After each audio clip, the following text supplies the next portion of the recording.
Hi everyone, my name is Wenqing, and today I'm gonna introducing the final project of INET 4061, and the topic I'm doing research on is Bayesian Inference. So first we're gonna look at what is the business problem we're gonna solve in this project. In this project, I'm gonna use two naive-Bayes classifier to predict the employee attrition based on the non-employee information, such as age, income, years in the firm. And we're going to use cross-validation and grid search in two different models.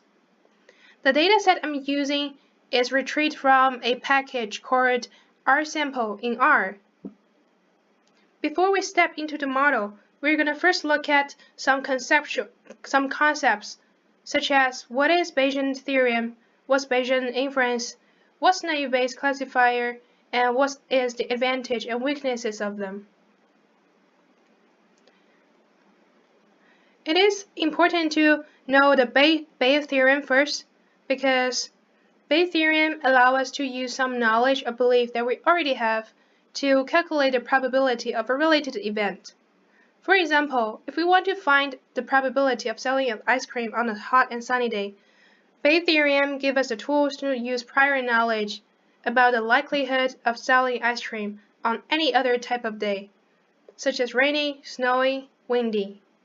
And we can see the formula here. In this case, event A and B are mutual exclusive.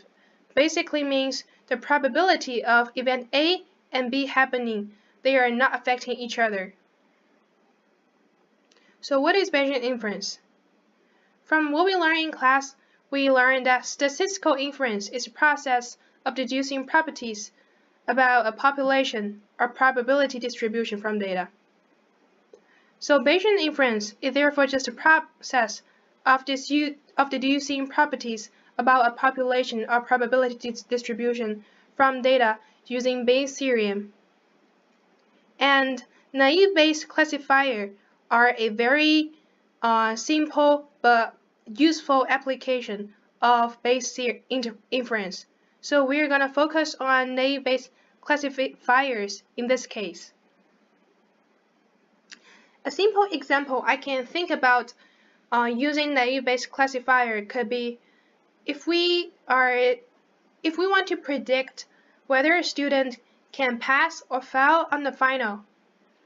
Assume we have non-information about 10 students, whether they passed or failed on the final before. Did they go shopping before the final? Did they study on the final before? Did they drink before the final? If we're getting all the data sets, it's very easy to predict if a student studied before the final, and if he or she didn't drink, didn't go shopping, will he or she pass the exam or not?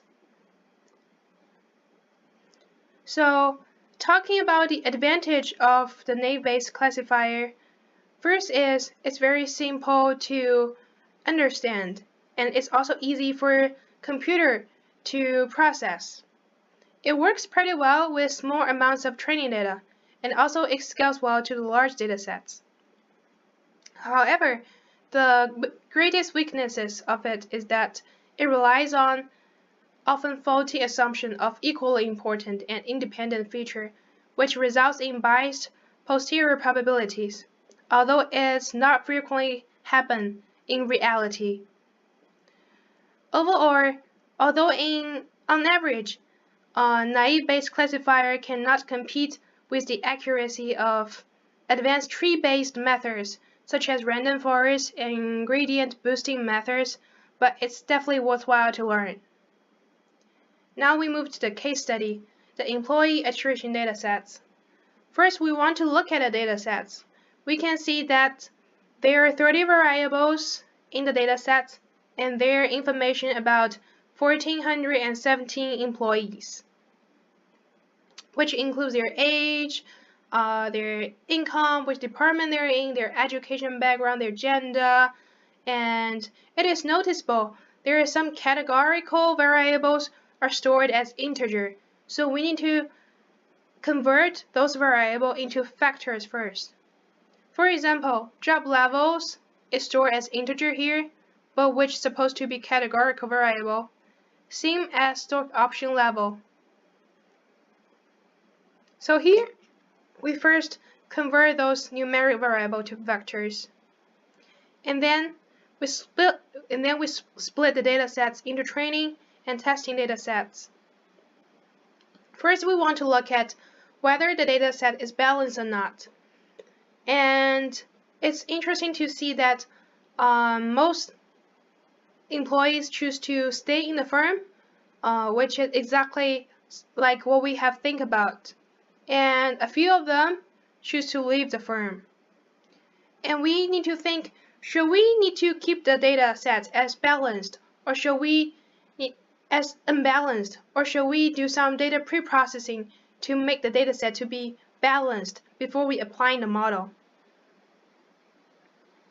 Different from most regression model, in naive Bayes classification, it is more a generative model, which means that our training data should be generated by the true process, and future data will be generated by that process as well. So balancing the data isn't a part of the true process. So we shouldn't balance the training data for a naive Bayes classifier. Exploratory data analysis. From the data set, we can see that in the training data sets, around 83.8% employees stay in the firm, and around 16.1% employees leave the firm, similar with testing data set. In order to start the naive Bayes classifier, we need to check if our data set satisfies the assumption of naive Bayes classifier. And here we calculate the correlationship among different variables. The assumption is these are the people who choose to leave the firm. It's interesting to see that total working years, years at a company, years in current roles, years since last promotion, years with current manager, they are highly collinear towards each other. So we do want to drop some of them first. And we only keep the rest variables in our data set and dropped for these variables.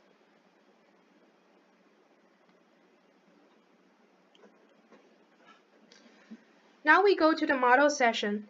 The first model we use is cross-validated naive Bayes classifier, and in this case we use the 10-voter cross-validation. Basically means there are 10. The sample is randomly partitioned into 10 equal size subsamples. Of the 10 subsamples, a single subsample is retained as the validation data for a testing model, and the remaining 9 subsamples are used as training data.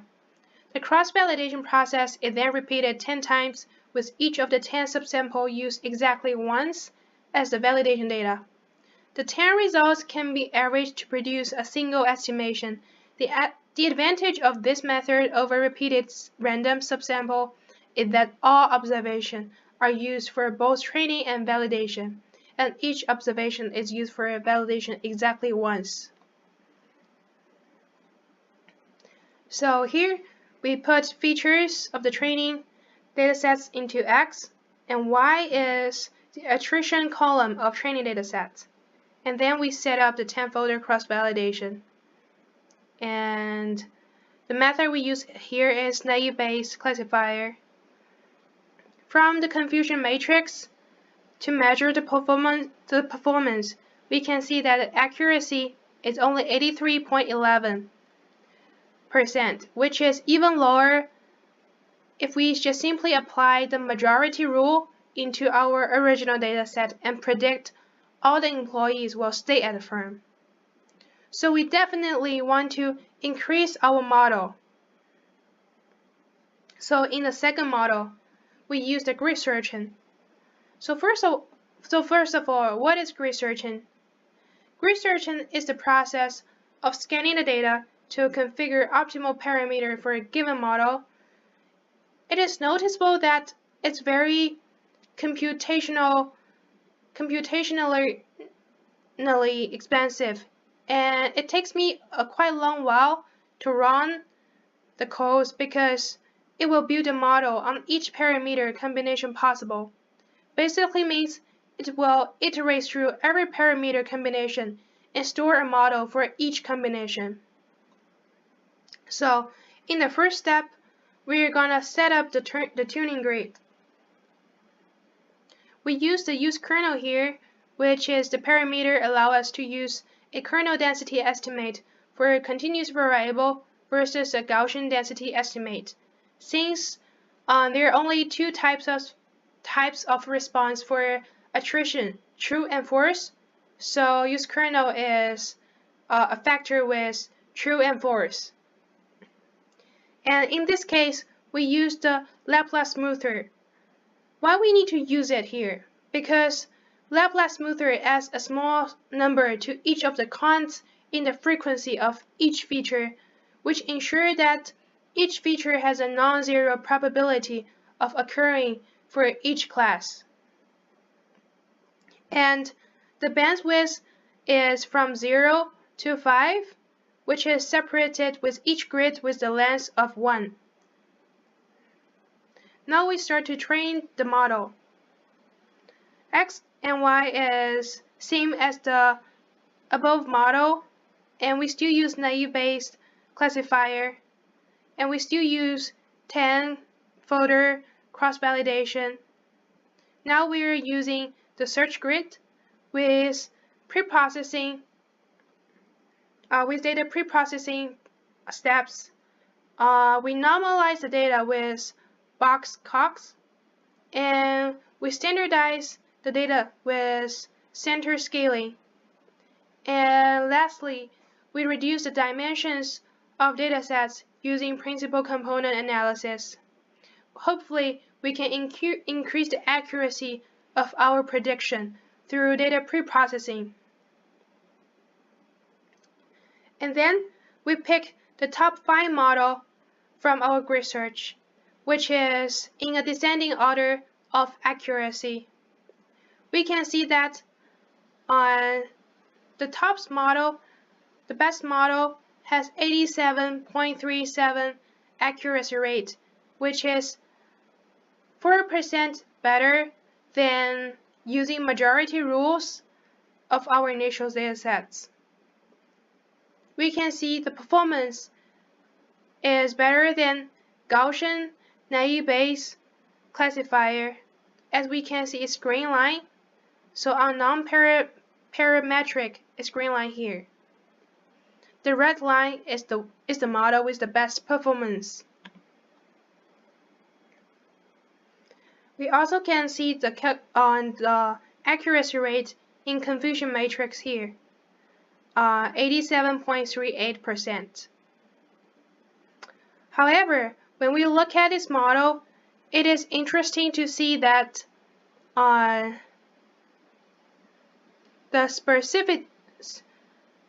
specificity is extremely low, which is 42.25% here, which means that our model is not capturing a large percentage of our actual attributes.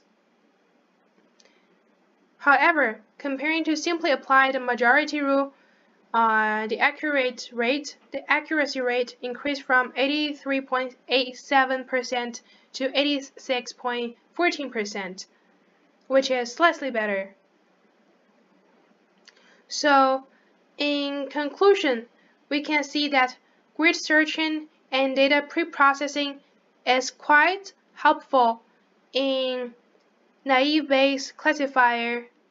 However, if I have extra time, I might keep moving forward and use random forest classifier to predict the attrition, because in these datasets, we know that naive Bayes is most suitable when features are independent and features are const or discrete measurements based, which is not the case in our project.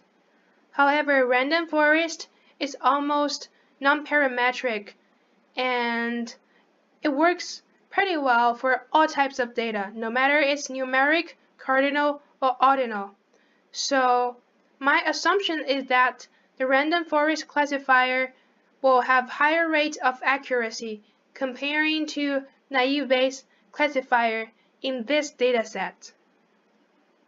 Thank you for listening to my project, and here are the references I have used in this project.